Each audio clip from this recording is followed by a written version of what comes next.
महाराष्ट्राचं आराध्यदैवत श्रीमंत योगी छत्रपती शिवाजी महाराज यांच्या जयंतीनिमित्त सर्व शिवभक्तांना शिवमय भगव्या शुभेच्छा।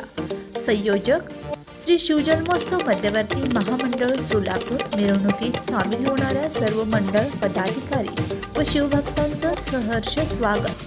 ट्रस्टी अध्यक्ष पद्माकर नाना काळे, उत्सव अध्यक्ष सीए सुशील बनपट्टे। आपल्या सगळ्यांचं आराध्य दैवत हिंदवी स्वराज्य संस्थापक छत्रपती युगप्रवर्तक छत्रपती शिवाजी महाराजांना कोटी कोटी वंदन करतो। ज्या भूमीवर शिवरायांचा जन्म झाला तिथे सर्वप्रथम शिवरायांचे पाय लागले, त्या ठिकाणी आपण आज उभे आहोत। ही भावनाच अतिशय वेगळी आहे आणि अतिशय रोमांचकारी आहे। खरं म्हणजे हिंदू धर्मात 3.5 मुहूर्तांना महत्व आहे, परंतु तमाम शिवप्रेमींसाठी या 3.5 मुहूर्तांपेक्षाही शिवजन्माचा मुहूर्त सर्वात अनमोल आहे असं म्हटलं तर वावगं ठरणार नाही। ज्यानं मराठी अस्मितेला, मराठी स्वाभिमानाची ठिणगी पेटवली, त्या शिवप्रभूंच्या जयंतीसारखा दुसरा शुभमुहूर्त असू शकत नाही। जिथे गवताला भाले फुटतात ती शिवनेरीची पवित्र भूमी आहे। महाराष्ट्र धर्म जिथे जागला ती शूरांची भूमी आहे। महाराष्ट्राचा देव जिथे वास करतो ती महाराष्ट्राची देवभूमी आहे। त्या शिवनेरी, त्या देवभूमी शिवनेरीची माती कपाळाला लावून आपण सगळेजण संकल्प करतो की शेवटच्या रक्ताच्या शेवटच्या थेंबापर्यंत या महाराष्ट्राच्या विकासासाठी आम्ही संघर्ष करत असतो। शिवछत्रपतींच्या तलवारीने कोरून काढलेले स्वराज्य आपल्याला मिळाले। या महाराष्ट्रात शिवरायांना अभिप्रेत असलेले स्वराज्य निर्माण व्हावं यासाठी आमचं महायुती सरकार कटिबद्ध आहे। आमचे सर्व सहकारी, आमची सर्व टीम आजवर कल्याणकारी राज्यासाठी प्रयत्न केले आणि यापुढे प्रयत्न करत राहतील असा विश्वास या ठिकाणी व्यक्त करतो। शिवाजी महाराजांच्या या गडकिल्ल्यावर जेव्हा जेव्हा आम्ही कधी येतो तेव्हा तेव्हा एक वेगळी ऊर्जा मिळते, प्रेरणा मिळते। शिवरायांचे किल्ले फक्त आपल्याला पाहायला आवडत नाहीत, आवडतात असं नाही, तर ते शिवरायांचा आणि मावळ्यांचा पराक्रमाचे साक्षीदार आहेत। देशात आणि विदेशातही या गडकोट किल्ल्यांची लोकप्रियता आहे। छत्रपतींचा जन्म झाला तो हा शिवनेरी, स्वराज्याची राजधानी रायगड, अनेक गडकिल्ले हे आपले प्रेरणास्थान आहे। हे किल्ले दगडमातीचे असले तरी त्यांच्यात शिवरायांनी आणि त्यांच्या हजारो मावळ्यांनी प्राण फुंकले आहेत। हे गडकिल्ले एक इंजिनिअरिंग मार्वल आहे। बघा, इथे किल्ल्यावर पाणी इतक्या उंचावर, जसे आपण पाहतो समुद्राच्या पाण्याने वेढलेल्या भागात शिवरायांनी जलदुर्ग बांधले आणि त्या जलदुर्गावर गोड्या पाण्याच्या विहिरी कशा आल्या असतील, ते काय आर्किटेक्चर असेल, काय इंजिनिअरिंग असेल, ते खरं म्हणजे छत्रपती शिवाजी महाराज हे असामान्य व्यक्तिमत्व, महापुरुष होते।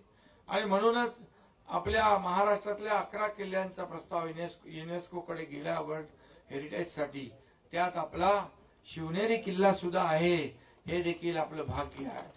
आज तरुणांसमोर वेगवेगळे आदर्श आहेत, पण काळ किती पुढे गेला तरी, किती तंत्रज्ञानाच्या बाता मारल्या तरी शिवाजी महाराजांसारखा आदर्श दुसरा कुठला असू शकत नाही। आणि म्हणून यशवंत, कीर्तिवंत, सामर्थ्यवंत असा आमचा जाणता राजा आहे। आपली महान संस्कृती आणि इतिहासाचा आपल्याला अभिमान आहे। त्यासाठी आम्ही गडकोट किल्ले, जुनी मंदिरे जतन आणि संवर्धन सुरू केले आणि म्हणून त्या ठिकाणी येणाऱ्या शिवभक्तांना, पर्यटकांना सुविधा मिळाल्या पाहिजे यासाठी पर्यटनाला देखील उद्योगाचा दर्जा दिलाय। या ठिकाणी आशिष शेलार आहेत आणि आशिष शेलार आहेत, मी कालच उद्योग मंत्री आणि पर्यटन मंत्र्यांना सांगितलं की आपली एक टीम तयार करा आणि एक गडकोट किल्ल्याचं सर्किट तयार करा आणि सर्व सुविधा त्या ठिकाणी द्या। आणि म्हणून मुख्यमंत्री महोदय देखील त्या बाबतीत बोलतील। आणि म्हणून छत्रपती शिवाजी महाराजांनी 18 पकड जातीचे आणि धर्माचे लोक एकत्र आणले।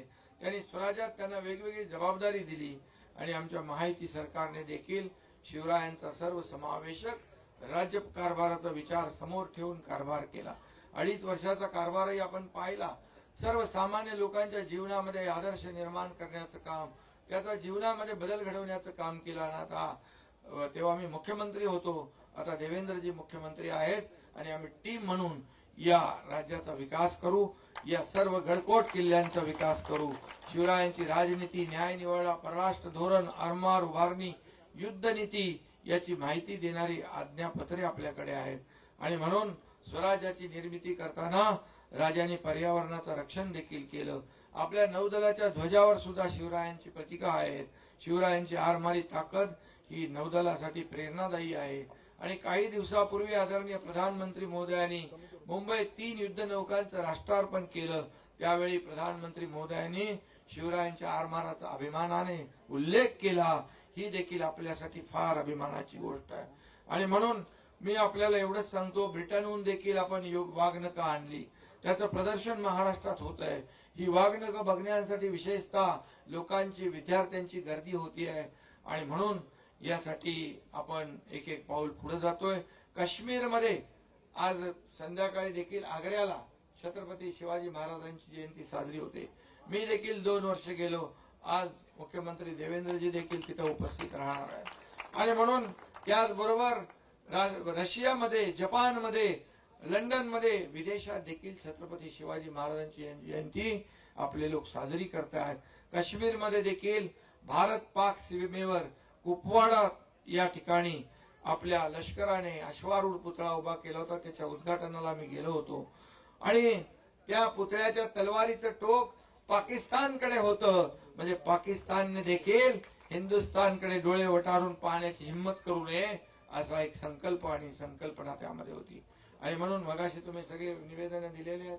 मुख्यमंत्र्यांनी सांगितले, अजितदादांनी सांगितले, सगळी तुमची कामं इथं होतील. कमी काही पडणार नाही, कारण ही शिवनेरी आहे. इथं कुठेही काही कमी पडता कामा नये. ही शासनाची जबाबदारी आहे.